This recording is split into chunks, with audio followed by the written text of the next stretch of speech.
আসসালামু আলাইকুম প্রিয় দর্শক, অন্য মঞ্চের আলাপ চাইতায় আপনাদের সকলকে আমন্ত্রণ জানাচ্ছি। বিষয়টি নিয়ে এখন আলোচনা করব, সেটা হচ্ছে ফাঁদে পড়েছেন সেনাপ্রধান ওয়াকারুজ্জামান।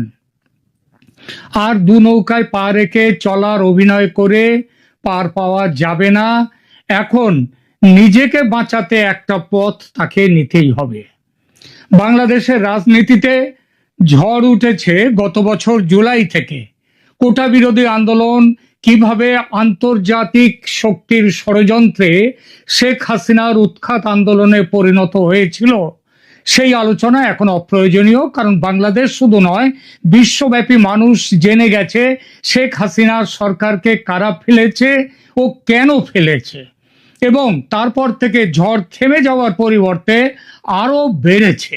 গত 15 মাসের বাংলাদেশ যেন অশান্ত সমুদ্রে হাল ভাঙা একটি নৌকা, এবং বাংলাদেশের মানুষ সেই ডুবন্ত নৌকার অসহায় যাত্রী।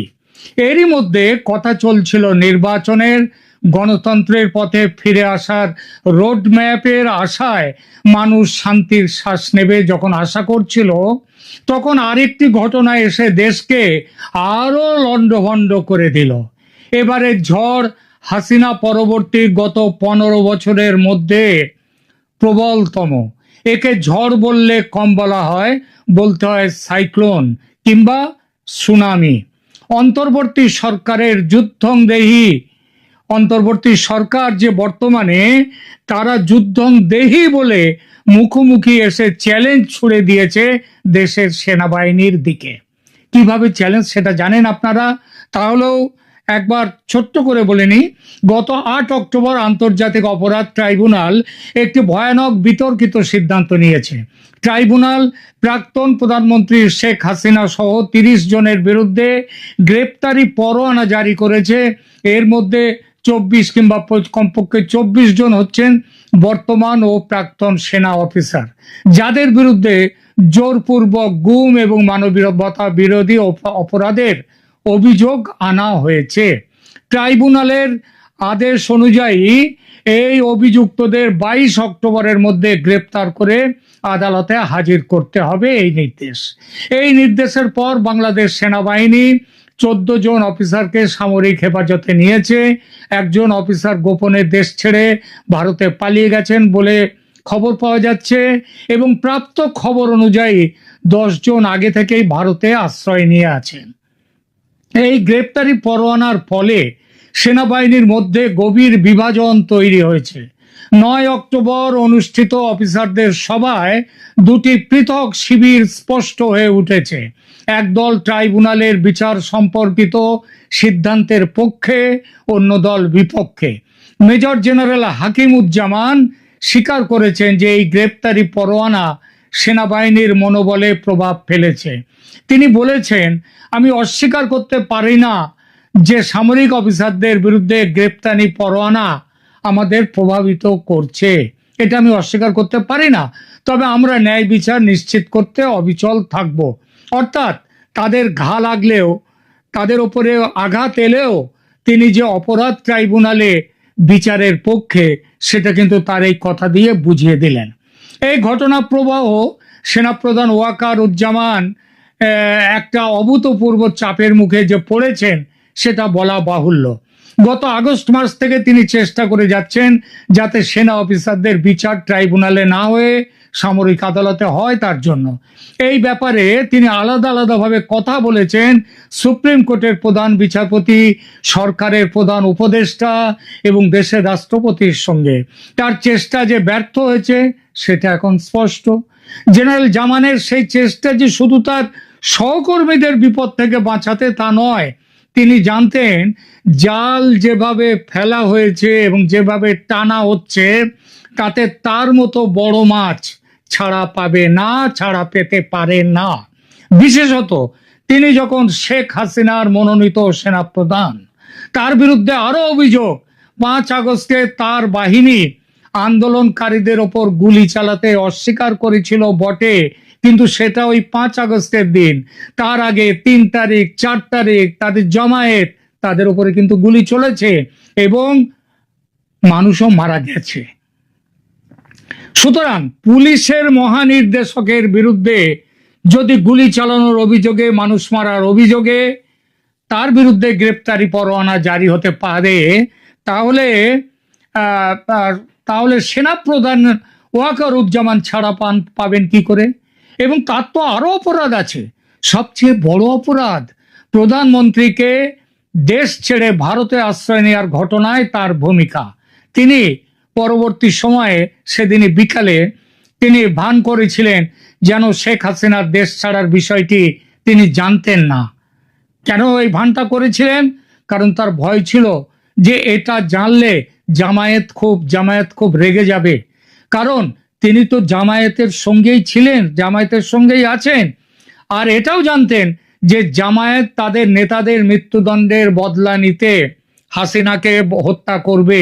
যেভাবে 15ই আগস্ট 1975 নিহত হয়েছিলেন শেখ মুজিবুর রহমান, সেভাবেই এখানে তার থেকেও আরো খারাপ ভাবে জনতার হাতে তাকে খণ্ড বিখণ্ড করা হবে, এইটাই ছিল প্ল্যান। সেটা যাতে না করতে পারে তার জন্য ওয়াকারুজ্জামান ভারতের সেনাপ্রধানের সঙ্গে কথা বলে ব্যবস্থা করেছিলেন হাসিনার ভারতে আশ্রয় নেয়ার ব্যাপারে। ওয়াকারুজ্জামান ভেবেছিলেন দেশে দ্রুত নির্বাচন হবে এবং তার জবাবদিহির প্রশ্ন উঠবে না, কারণ তিনি সেনাবাহিনীকে গুলি চালাতে নিষেধ করেছিলেন, বিরত রেখেছিলেন। এই জন্যে তিনি সাধুবাদ পাবেন, তার কোনো বিচার এই জন্য হবে না। সেই ভাবনা যে মহা ভুল, এখন বুঝছেন যে তার নামেও গ্রেপ্তারি পরোয়ানা জারি হওয়ার আশঙ্কা রয়েছে। এবং এই গ্রেপ্তারি পরোয়ানা জারি হলে সেনাপ্রধানের পদ থেকে সরে যেতে তিনি বাধ্য হবেন অধ্যাদেশ অনুযায়ী। ফলে ওয়াকারুজ্জামানের ঘুম চলে গেছে, দু চোখে আর ঘুম নেই। এই পরিস্থিতিতে তিনি বুঝতে পেরেছেন যে পরোয়ানা আসতে চলেছে তার নামেও। এবং ট্রাইব্যুনালের চিফ প্রসিকিউটর তাজুল ইসলাম যেভাবে আটঘাট বেঁধে এগোচ্ছেন, তাতে ওয়াকারুজ্জামান ছাড়া আর দেরি করলে তার অবস্থান, ওয়াকারুজ্জামান জানেন যে দেরি করলে তার অবস্থান আরো দুর্বল হয়ে পড়বে।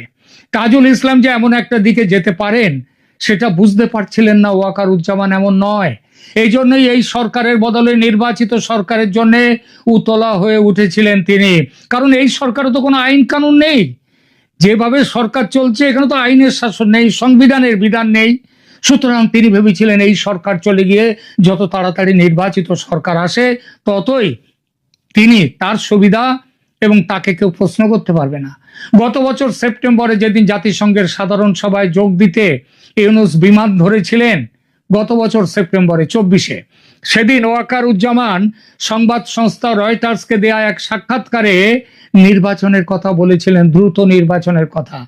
যার উত্তরে ইউনূস বলেছিলেন, মানে খুবই বাজেভাবে ইউনূস তার উত্তর দিয়েছিলেন। তিনি বলেছিলেন নির্বাচন কবে হবে সেটা দেখার দায়িত্ব তার সরকারের, সেনাপ্রধানের নয়। অর্থাৎ সেনাপ্রধানের জায়গাটা তিনি কিন্তু আসল জায়গাটা সেদিনই তিনি নির্দিষ্ট করে দিয়েছিলেন। আবার এই গত মে মাসে জেনারেল জামান স্পষ্টভাবে জানিয়ে দিয়েছিলেন যে ডিসেম্বরের মধ্যে নির্বাচন অনুষ্ঠিত হতেই হবে। তিনি বলেছিলেন কেবল একটি নির্বাচিত সরকারই দেশের ভবিষ্যৎ নির্ধারণ করতে পারে। এই বক্তব্য তিনি দিয়েছিলেন হিউম্যান করিডোর, চট্টগ্রাম বন্দর, সেন্ট মার্টিনস আইল্যান্ড এগুলো আমেরিকার দখলে যাওয়ার প্রসঙ্গের উল্লেখ করে, যদিও আমেরিকার নাম তিনি সরাসরি করেননি। যদিও এই কথা বলার পরেই এই বক্তব্যের প্রতিক্রিয়ায় ইউনূস পদত্যাগের ইচ্ছাও প্রকাশ করেছিলেন, যদিও পরে তা প্রত্যাহার করেও নেন। তবে সেনাবাহিনীর সাথে ইউনূসের সম্পর্কের অবনতি স্পষ্ট হয়ে উঠেছে। তারপর থেকে আরো পয়েন্ট অফ নো রিটার্নে চলে যাওয়ার মতো জায়গায় চলে গেছে। এই পরিস্থিতিতে ইউনূস সরকার বিদেশি ষড়যন্ত্র, আরো পরিষ্কার করে বললে ভারতীয় ষড়যন্ত্র এবং পরাজিত শক্তিদের ষড়যন্ত্র, অর্থাৎ আওয়ামী লীগের ব্যাপারে অভিযোগ তুলে জনসমর্থন পাওয়ার চেষ্টা করছেন ইউনূস সরকার। তার সমর্থকরা রাস্তায় নেমে আন্দোলন করার প্রস্তুতিও নিয়েছিল, যদিও সে আন্দোলনের পিছনে জনতার সমর্থন যে প্রায় না থাকার মতো, সেটা দেখে পিছিয়ে এসেছে জন আন্দোলন থেকে। তবে ওয়াকারুজ্জামান যে ভারতের সঙ্গে এবং আওয়ামী লীগের সঙ্গে সম্পর্কে আছে এমন একটা সন্দেহ ইউনূস সরকারের যে থিঙ্ক ট্যাঙ্ক যারা এই সব কিছু করছে তাদের কাছে কিন্তু স্পষ্ট। আরো বিপদের কথা, ওয়াকারুজ্জামানের পক্ষে যেটা আরো বিপদ সেটা হলো তার হিউম্যান করিডর, চট্টগ্রাম বন্দর, সেন্ট মার্টিনস আইল্যান্ড, এই সব নিয়ে তার যে অবস্থান, সেই অবস্থান আমেরিকাকে ভীষণভাবে ক্ষুব্ধ করে দিয়েছে, বলা যায় ক্রুদ্ধ করে দিয়েছে ওয়াকারুজ্জামানের ওপর। হাসিনার পতনের সময় ওয়াকারুজ্জামানকে আমেরিকা ব্যবহার করেছে ঠিকই, কিন্তু তাদের স্বার্থে ঘা লাগতেই সেনাপ্রধানকে শিক্ষা দিতে মনস্থ করে নিয়েছে তারা। সেনাপ্রধানের রাশিয়া যাত্রা, চীন যাত্রাকে ভীষণ রকমের সন্দেহের চোখে দেখেছে আমেরিকা। আমেরিকা মুখে যাই বলুক, নিজেদের স্বার্থের জন্য দ্রুত নির্বাচন এবং আওয়ামী লীগকে নিয়ে নির্বাচন চায় না। ভেবেছিল বিএনপিকে ক্ষমতায় এনে তারা তাদের স্বার্থ রক্ষা করবে, কিন্তু বিএনপির যাতে বর্তমান যে অবস্থা তাতে বিএনপি ক্ষমতায় আসতে পারবে না, বরং জামায়াতের ক্ষমতায় আসার সম্ভাবনা এবং ইনক্লুসিভ ইলেকশন হলে, ফ্রি অ্যান্ড ফেয়ার ইলেকশন হলে আওয়ামী লীগ পর্যন্ত ক্ষমতায় আসতে পারে, এবং সেটা হলে আমেরিকার প্ল্যান ভেস্তে যাবে। গুম কমিশনের রিপোর্টেই এবারের এই হুলস্থুল বেঁধেছে। এরপর নভেম্বরে আসছে বিডিআর বিদ্রোহ তদন্ত কমিশনের রিপোর্ট, এবং সেই কমিশনের চেয়ারম্যান ফজলুর রহমান, তিনি প্রাক্তন সেনাকর্তা, তিনি ভয়ঙ্করভাবে ভারত বিরোধী এবং আওয়ামী লীগ বিরোধী। তিনি বলাই যায় তার কমিশনের রিপোর্ট তৈরি আছে, যে কোনো দিন দিলেই হলো, এবং সেখানে ভারত বিরোধিতা থাকবে, আওয়ামী লীগ বিরোধিতা থাকবে। তখন আর এক দফার সুনামি আসবে, সেখানে টার্গেট পয়েন্টে থাকবে ভারত। সেটা এলে ফেব্রুয়ারির নির্বাচন, এবং সেই নির্বাচনে ভারতের চাপে আওয়ামী লীগের অংশগ্রহণের সম্ভাবনা থাকবে না। তার আগেই ওয়াকারুজ্জামান হটে যাবেন, তার পদ থেকে হটে যেতে হবে। এজন্য যুদ্ধ বিগ্রহ কিচ্ছু করার দরকার নেই, দরকার শুধু ট্রাইব্যুনালের পক্ষ থেকে একটি পরোয়ানা জারি করা ওয়াকারুজ্জামানের, সেনাপ্রধানের নামে। এই পরিস্থিতিতে কি করার আছে সেনাপ্রধান ওয়াকারুজ্জামানের? তাকে আর অপেক্ষা করার সুযোগ আছে, যেটা তিনি ভাবছিলেন এতদিন পর্যন্ত যে নির্বাচন হলে সব ঠিক হয়ে যাবে, তাকে আর কেউ কিচ্ছু ধরতেও পারবে না, তিনি তার শপথে থাকবেন? সেই সুযোগটা আর নেই। তিনি জানলেন, এখন জানছেন যে তার নিজের নামেও গ্রেপ্তারি পরোয়ানা আসতে পারে যে কোনো মুহূর্তে। সেনাবাহিনীর মধ্যে বিভাজন বাড়ছে, যত দেরি করবেন তত তার কমান্ড দুর্বল হবে। ইউনূস সরকার এবং জাতীয় জামায়াত এনসিপি ক্রমশ শক্তিশালী হবে এবং নির্বাচন বাতিল হয়ে যাবে। সুতরাং সেনা অ্যাকশনে নামতেই হবে ওয়াকারুজ্জামানকে, আর সেটা নামতে হবে তার নিজের নামে ট্রাইব্যুনালের পরোয়ানা জারি হওয়ার আগেই। বিভিন্ন সূত্র থেকে জানতে পেরেছেন তিনি যে 150 জন সেনা অফিসারের নাম গ্রেপ্তারের তালিকায় রয়েছে, যার মধ্যে থাকতে পারে তার নিজের নামটিও। এখন না থাকলেও খুব শিগগির চলে আসবে, তার নাম আসতেই হবে। নভেম্বরের বিডিআর বিদ্রোহ তদন্ত কমিশনের রিপোর্ট প্রকাশের আগে যদি তিনি কোনো ব্যবস্থা না নেন, তাহলে আর তার হাতে সময় থাকবে না। এমতো অবস্থায় জেনারেল জামান দ্বিধা কাটিয়ে সরকারের বিরুদ্ধে অবস্থান নিয়েছেন বলে বিভিন্ন সূত্রের খবর। কেউ কেউ মনে করছেন যে 22শে অক্টোবর পর্যন্ত তিনি সময় নেবেন, কারণ হাতে 11 দিন সময় আছে।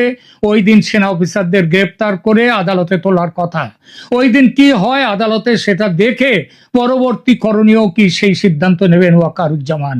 মানে তিনি এখনো তার আশা আছে না, ওই যে আশায় বাজে চাষা, তো উনি তো এখনো সেই আশায় আছেন।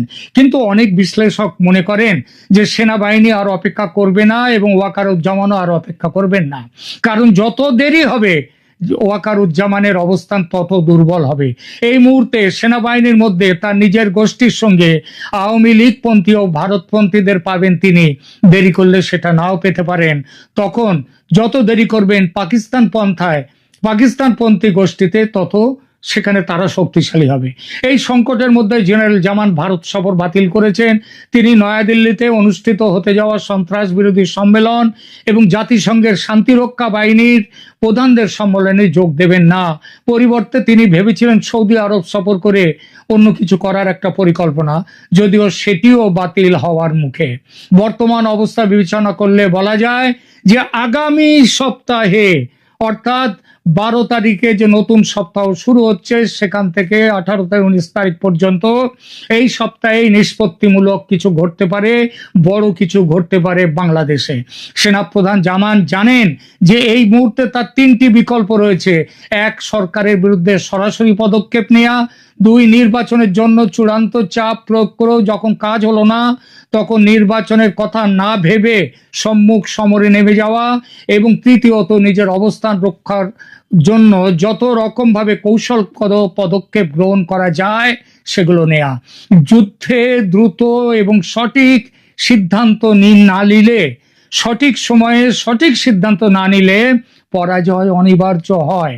ওয়াকারুজ্জামানের লড়াই যে শুধু ইউনূস সরকারের বিরুদ্ধে তা নয়, আবার বলছি, ওয়াকারুজ্জামানের লড়াই আমেরিকার বিরুদ্ধেও। আমেরিকার ক্রোধ সামলাতে হবে তাকে। যত দেরি করবেন তত কিন্তু সেনাপ্রধান পিছিয়ে যাবেন লড়াই থেকে।